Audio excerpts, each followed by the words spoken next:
We were able to pick up our new motor home in Vancouver early in the morning. Then we head towards the ferry port because we want to go to Vancouver Island today. Es ist 12 Uhr und wir haben die Fähre gerade noch bekommen. We are lucky and arrive at the terminal 20 minutes before the departure of the ferry. Departing on schedule, arrival time will be 1:35.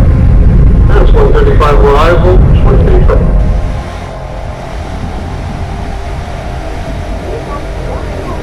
Although it is not brilliant weather today, it does not have any rain, so we can stand outside on the upper deck. The ship passage between the Archipelago, the offshore islands of Vancouver Island, is a special experience. Jetzt geht's hier ums Eck. In the narrow passage, other ferries come to meet us with lots of horns.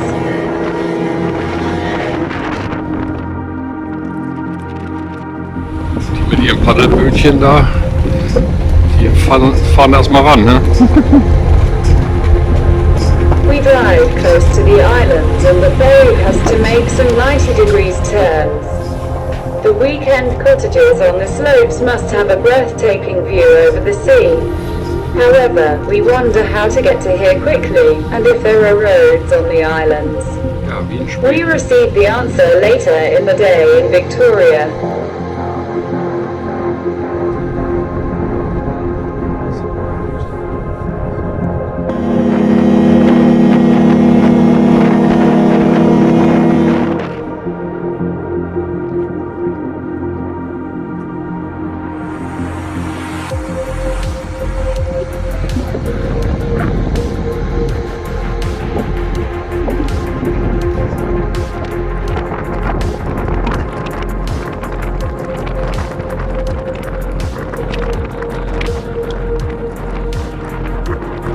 After an hour and a half crossing, we arrive in Swartz Bay and then drive half an hour to Victoria, the capital of the province of British Columbia.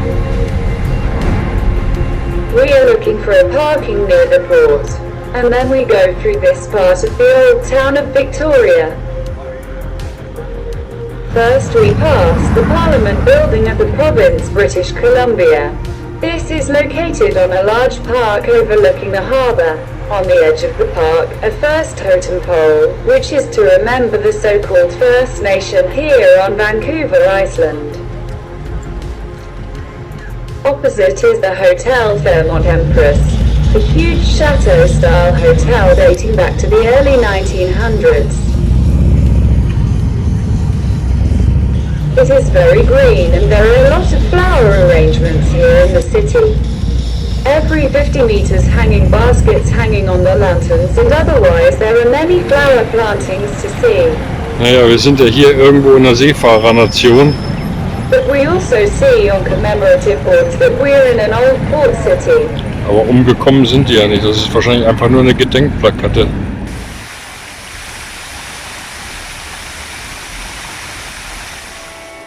And then the carillon sounds on the Liberty Tower.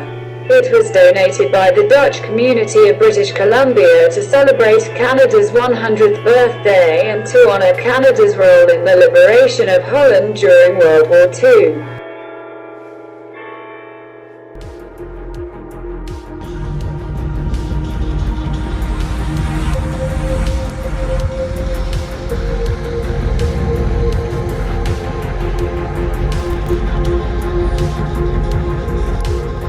In the Visitors Information Centre, we get an overview of the local attractions. Our first way leads us to Chinatown. It goes past colourful two-storey brick buildings, which were probably built at the beginning of the 20th century. We make a brief stop in an old historic pub.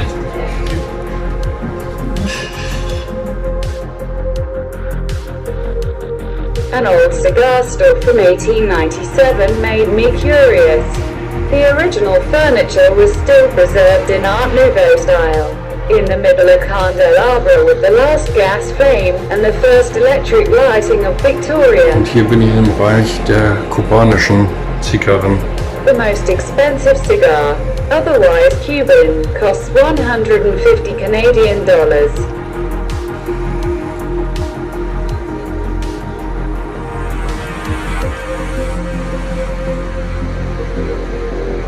A few blocks away, on Fisgard Street, we are at the entrance to Chinatown. Chinatown was founded in the late 19th century and was the first Chinese colony in Canada. Of that, however, is not much to see today. In Canada, we are more likely to notice that there are more Indians than Chinese. But they probably immigrated here only in the last 20 years.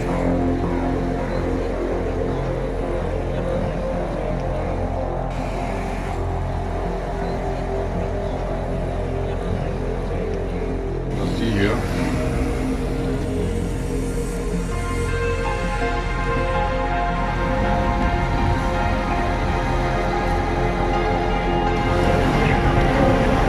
Und was auffällig ist, es gibt jede Menge Brauereien.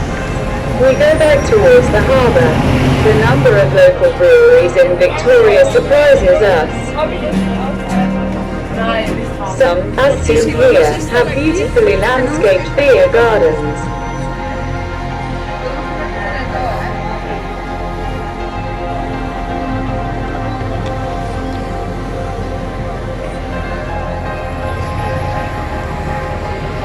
Opposite, it goes towards the water, and the smell of fish reaches our nose. Also riechen tut das hier wie bei Gosh. People are queuing up. It must be an in-meeting place. Was gibt's denn hier Besonderes? Fish und Chips oder was ist hier das Besondere?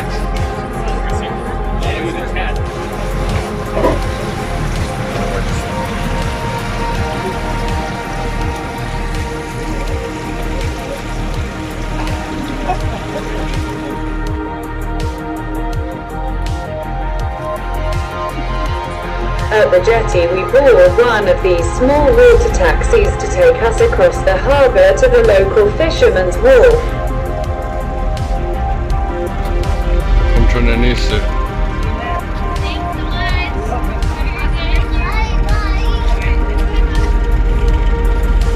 Corona tries, as hamburger done, the helm.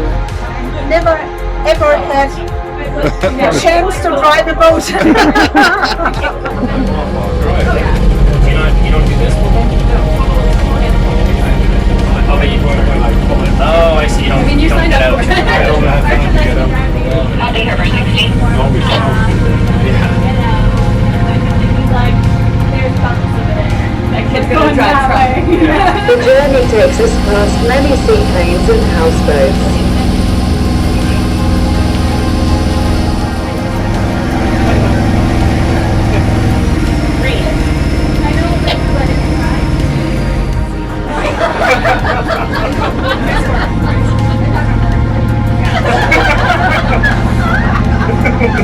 Fisherman's Wharf is here a collection of colourful houseboats that are a tourist attraction.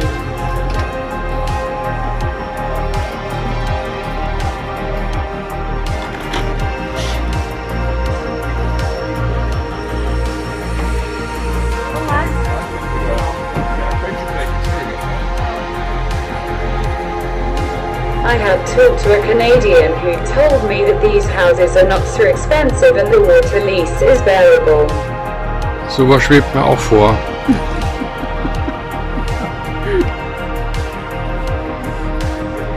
Das ist garantiert ein Airbnb-Haus hier. And finally, a portion of fish and chips are of course included. Einmal Fish und Chips.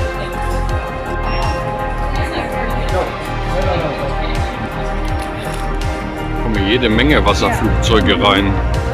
We go back to our motorhome and watch the many seaplanes landing here in the harbour basin. A steady coming and going. And now we also know how people come to the weekend cottages on the outer islands.